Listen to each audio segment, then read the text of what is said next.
അപ്പോൾ കഴിഞ്ഞ ദിവസം ഞാനും പോയി നമ്മുടെ കൊച്ചിയിൽ ഇപ്പോൾ വൈറലായിട്ട് നിൽക്കുന്ന സ്കാൻഡിയുടെ ഔട്ട്ലെറ്റിൽ അവിടെ ചെന്ന് കഴിഞ്ഞപ്പോൾ അവർക്ക് കുറേ ഫ്ലേവേഴ്സ് ഉണ്ട് ഐസ്ക്രീം. അപ്പോൾ അവിടുന്ന് ഫസ്റ്റ് ഞാൻ ട്രൈ ചെയ്തത് ബിസ്കഫാട്ടോ. എനിക്കത് ഭയങ്കരമായിട്ട് ഇഷ്ടമായി. അതിന് മാത്രം അടിപൊളിയാണ്. അടിപൊളി എന്ന് പറഞ്ഞാൽ അടിപൊളി സാധനം. ഇത് മസ്റ്റ് ട്രൈ ആണ്. പിന്നെ ഞാൻ അവിടെ നിന്ന് ട്രൈ ചെയ്തത് ജാക്ക് ഫ്രൂട്ടാണ്. എനിക്കത് അത്ര ഇഷ്ടപ്പെട്ടില്ല, അത്രയും ഗുമ്മുള്ളതായിട്ട് തോന്നിയില്ല. പിന്നെ ഞാൻ അവിടെ നിന്ന് ട്രൈ ചെയ്തത് അവരുടെ ഫെറാറോ.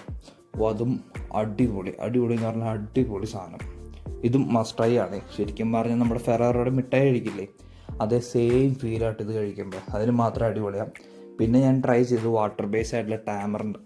അത് കുഴപ്പമില്ല, ഓക്കെ അങ്ങനെ പറയാം. കാരണം അത്യാവശ്യം പുളിയൊക്കെ ഉണ്ട്. പിന്നെ വൈറ്റ് ചോക്ലേറ്റ് അതും കൊള്ളാം, അത്യാവശ്യം അടിപൊളിയായിരുന്നു. അപ്പോൾ ഒരു ദിവസം പോയി ട്രൈ ചെയ്യ്, ഉറപ്പായിട്ട് ഇഷ്ടപ്പെടും.